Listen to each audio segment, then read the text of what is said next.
उसको किसी पंडित ने कह दिया, पंडित का नाम भी हम लोग जानिए नहीं कौन पंडित है। जब दल टूटता है भाई साहब तो दल जुट जाता है, लेकिन जब दिल टूटता है तो नहीं। तीन भाई थे, पूरे बिहार के लोग जानते हैं कि हमारे तीनों भाई में क्या प्यार मोहब्बत। कौन है वो चिराग के पंडित जी जिन्होंने कहा था कि 2020 का चुनाव तुम अकेले लड़ो और मुख्यमंत्री बन जाओगे? कौन से पंडित जी से मुलाकात होती है चिराग पासवान की और एनडीए का साथ छोड़ वो अकेले चुनाव लड़ना शुरू कर देते हैं? हालांकि अंजाम बहुत बुरा हुआ था, आपको भी याद होगा और हमें भी याद है। महज एक ही सीट प्राप्त कर पाए थे, लेकिन 2020 को बीते आज 2 साल से भी कहीं ज्यादा हो चुके हैं। साल 2023 का आ चुका है, लेकिन कहानी अभी भी 2020 की चल रही है। और कहानी ये कि वो कौन से पंडित जी थे जिन्होंने चिराग पासवान को कहा था कि वो बिहार के मुख्यमंत्री बन जाएंगे। ये पूरी कहानी, ये पूरा बयान हम ऐसे ही नहीं कह रहे हैं। ये पूरा कहानी, ये पूरा मामला, ये पूरा माजरा उनके अपने चाचा पशुपति कुमार पारस, जो कि अभी केंद्रीय मंत्री हैं, उनका कहना है।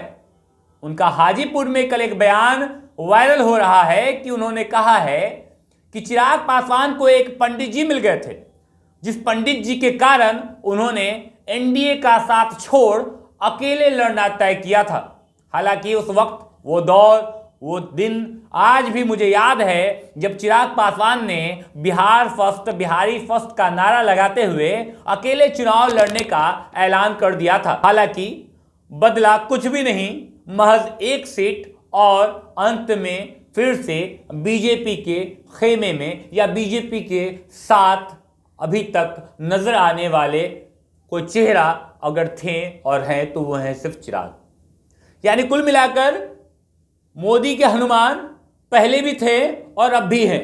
तो फिर ये बीच में पंडित जी का वाकया क्यों आया, कैसे आया? सबसे पहले आप ये वीडियो देखिए।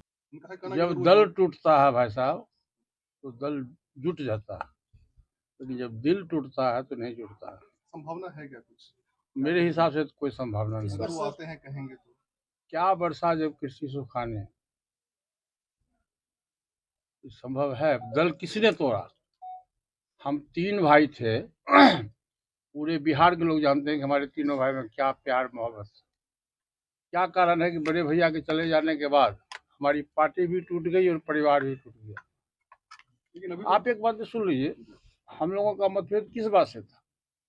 हम लोगों का मतभेद था कि एनडीए गठबंधन में हम चुनाव जीत के आए हैं, तो एनडीए गठबंधन में रह के चुनाव लड़ो। उसको किसी पंडित ने कह दिया, पंडित का नाम भी हम लोग जानिए नहीं कौन पंडित है, उसने कह दिया कि बिहार का मुख्यमंत्री बन जाओगे, अकेले लड़ोगे। पतरा हम देखे हैं। ये मजाक वाली बात है कि हाउस में आपका 5 गो मेंबर नहीं है, आप कैसे मुख्यमंत्री बन जाइएगा? भाई प्रजातंत्र है ना, डेमोक्रेसी है, प्रजातंत्र में बहुमत का राज होता है।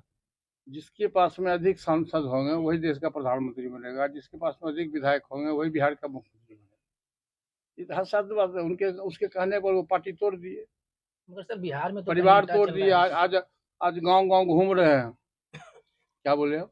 ये सीएम का है कार्यक्रम समाधान यात्रा, और उसमें कहीं पर भी पोस्टर नहीं है, बावजूद उप मुख्यमंत्री तेजस्वी दिख रहे हैं। क्या अब ये तो तेजस्वी जी से पूछिए, सीएम से पूछिए। और जातीय जनगणना पे सर कुछ नहीं बोलिएगा सर। इस वीडियो में पशुपति कुमार पारस साफ कहते दिख रहे हैं, ये दिल का मामला है, कोई दल का मामला नहीं। यानी दल का मामला होता तो शायद हम हाथ भी मिला सकते थे, लेकिन ये दिल का मामला है और हम अब उनसे हाथ नहीं मिलाने वाले। कुल मिलाकर चिराग पासवान पशुपति कुमार पारस के साथ, या पशुपति कुमार पारस चिराग पासवान के साथ नहीं जाने वाले। उन्होंने साफ तौर पे कहा कि हम 3 भाई थे, इतनी प्यार, इतनी एकजुटता, इतनी साहस, इतने दमखम, हमारा सब कुछ भयभीत कर दिया, हमारा सब कुछ चिराग पासवान ने तोड़ दिया। चिराग पासवान को ना जाने कौन से पंडित जी ने यह बता दिया कि वो मुख्यमंत्री बनेंगे, जिसके बाद हमारे साथ उनका अनबन पूरा बिहार और पूरा भारत देखा।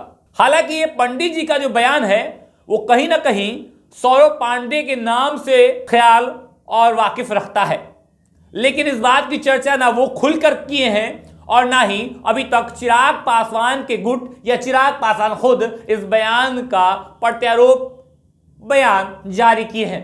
हालांकि हमें भी अभी इंतजार है कि वो कौन से पंडित जी थे जिनके मिलने के बाद चिराग पासवान बिहार के मुख्यमंत्री बनने का सपना देख रहे थे। हालांकि अभी जिस प्रकार बिहार की राजनीति है, एक तरफ माननीय उप मुख्यमंत्री तेजस्वी यादव तो दूसरी तरफ चिराग पासवान को बिहार की जनता पसंद कर रही है, लेकिन क्या ये 2025 तक रह पाना संभव है या नहीं, ये बड़ा सवाल है। क्योंकि चिराग पासवान एकमात्र विधायक के साथ विधानसभा में अटकते दिखते हैं, वहीं तेजस्वी यादव की पार्टी यानी लालू प्रसाद यादव की सबसे पुरानी पार्टी राजद अभी सबसे बड़ी पार्टी 80 विधायकों के साथ विधानसभा में बैठी है। नीतीश कुमार भी अब अपना खेमा बदलकर तेजस्वी यादव के साथ आ गए हैं और बिहार में महागठबंधन की सरकार सितंबर से जारी है। हालांकि एक और कहानी में आपको थोड़ा सा ट्विस्ट हम ला देते हैं कि ये सारी कहानी पशुपति कुमार पारस की है कि उन्होंने पंडित जी से मुलाकात की और पंडित जी ने उनका पतरा देखा, जिसके बाद मुख्यमंत्री बात या मुख्यमंत्री बनने का सपना दिखाया। लेकिन कहीं ना कहीं वहीं पर नीतीश कुमार की पार्टी यानी जदयू और खुद नीतीश कुमार इस बात से काफी नाराज दिखे जब चिराग पासवान एनडीए को छोड़कर उनके खिलाफ हर एक सीट पर मुकाबला अपना तेज रखे थे।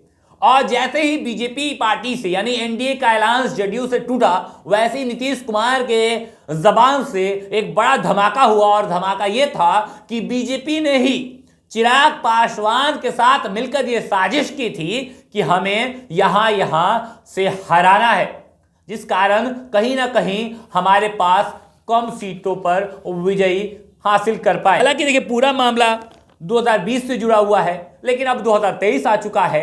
2024 में लोकसभा चुनाव होने वाले हैं, जिस चुनाव को लेकर वैशाली जिले की एक सीट पर भी कहीं ना कहीं चाचा और भतीजा के बीच वार तकरार जारी है। जैसे केंद्रीय मंत्री पशुपति कुमार पारस नजदीकी हैं अमित शाह के, वैसे ही कहीं ना कहीं चिराग पासवान को मोदी जी का हनुमान बताया जाता है। और मोदी जी आज के डेट में सबसे ज्यादा प्रिय अगर किसी को मानते हैं तो वो चिराग पासवान को।